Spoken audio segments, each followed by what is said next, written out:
परमेश्वर ने सारी सृष्टि को अपने वचन से बनाया, फिर उसने आदम को अपने हाथों से बनाया, अपनी समानता, अपने स्वरूप में बनाया। और परमेश्वर ने उसे बहुत आशीष दी। और जो पहली प्रतिज्ञा उसे प्रभु ने दी कि फूलो फूलो पृथ्वी में भर जाओ, ऐसी आशीष थी। और ऐदन की वाटिका में उसे रखा कि वो उसकी रक्षा करे, उसके अंदर काम करे। उस बाग के अंदर तरह तरह के फल थे, तरह तरह के पेड़ थे, और परमेश्वर ने सिर्फ एक पेड़ के लिए वर्जित किया कि इसे मत खाना, इसके फल को।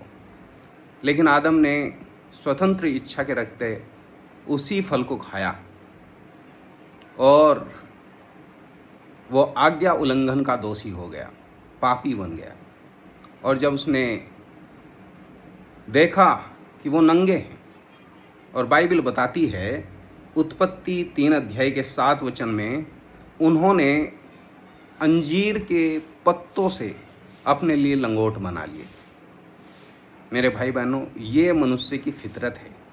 अपने नंगेपन को ढांपने के लिए उसने खुद प्रयास किया और लंगोट बनाए, लेकिन वो टेम्परेरी थे, अस्थायी थे। कितनी देर रहेंगे, हमेशा के लिए नहीं थे। और बाइबल बताती है यशायाह और उसके 64 अध्याय के 6 वचन में, हम तो सब के सब अशुद्ध मनुष्य कैसे हैं, और हमारे धर्म के काम सब मेले चींथड़ों के समान हैं। मेले चींथड़े। मेरे भाई बहनों, हम कितना भी प्रयास कर लें अपने नंगेपन को ढांपने का, तो बाइबल बताती है वो निरर्थक प्रयास है। बाइबल बताती है वो तो मैले चींथड़े हैं। बाइबल बताती है वो तो अस्थायी है। लेकिन हमारे परमेश्वर के प्यार को देखिए, चूंकि वो प्रेमी है। बाइबल बताती है, और यहोवा परमेश्वर ने आदम और उसकी पत्नी हव्वा के लिए चमड़े के अंगरखे बनाकर उनको पहना दिए। बड़े प्यारे शब्द हैं, उनको पहना दिए। ऐसा लगता है जैसे एक छोटे बच्चे को उसके गंदे कपड़े उतार कर माँ उसे अच्छे कपड़े पहनाए। बिल्कुल ठीक ऐसे ही। अब सवाल ये है कि वो चमड़े के अंगरखे कहाँ से आए। ये उत्पत्ति 3 अध्याय का किस्सा है मेरे भाई बहनों। अब तक कोई मौत उस बाग के अंदर नहीं हुई थी, और ये पहली मौत है, ये पहला बलिदान है। और बाइबल बताती है ये वो बलिदान है जिसके द्वारा आदम का नंगापन ढांप दिया गया। ये बलिदान हमें प्रभु यीशु मसीह की याद दिलाता है। प्रभु की स्तुति हो, आपके और मेरे नंगेपन को ढांपने के लिए एक बलिदान हुआ, जिसके द्वारा आपके और मेरे गुनाह ढप गए, नंगापन ढप गया। बाइबल बताती है, अगर आप प्रभु के वचन में पढ़ते हैं तो यहाँ लिखा है यशायाह 61 अध्याय के 10 वचन में, मैं यहोवा के कारण अति आनंदित होऊंगा, मेरा प्राण परमेश्वर के कारण मगन होगा, क्योंकि उसने मुझे उद्धार के वस्त्र पहनाए और धर्म की चादर से ओढ़ा दी है। प्रभु की स्तुति हो। मेरे भाई बहनों, आपको और मुझे परमेश्वर ने उद्धार के वस्त्र दिए हैं, धर्म की चादर ओढ़ा दी है। प्रभु की स्तुति हो। ये उद्धार के वस्त्र जिसके लिए आपने और मैंने कोई प्रयास नहीं किया। प्रभु की आराधना हो। मेरे भाई बहनों, आज हम लोग देखेंगे, अगर आप इसके साथ साथ देखें तो यूहन्ना 19 अध्याय के अंदर 23 वचन में लिखा है, क्रूस पर चढ़ाए जाने के बाद सिपाहियों ने कपड़े लिए और उनके 4 भाग कर लिए। 4 भाग। मैं सोच रहा था ये 3 ही भाग क्यों नहीं हुए, या 2 ही भाग, या 5 ही भाग क्यों नहीं हुए, 4 भाग क्यों हुए। 4 भाग हमेशा चारों दिशाओं को वर्णित करते हैं।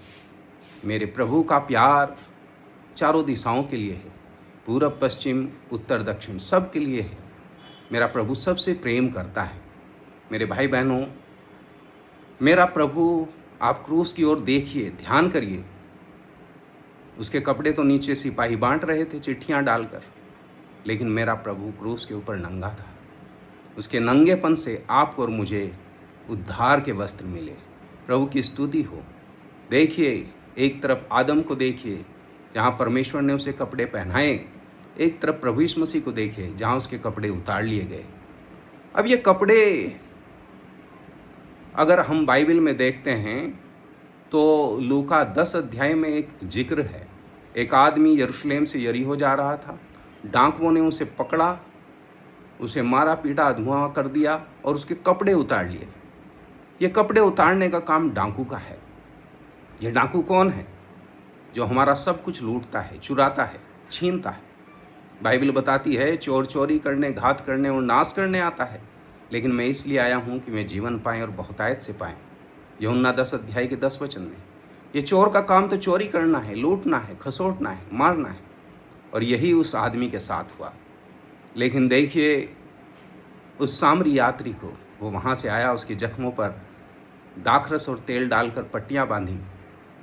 लिखा नहीं है लेकिन अनुमान लगाया जा सकता है कि उसके नंगेपन को उसने अपनी चद्दर से ढांप दिया होगा और अपनी सवारी पर ले जाकर सराय में उसे रखा। प्रभु की स्तुति हो।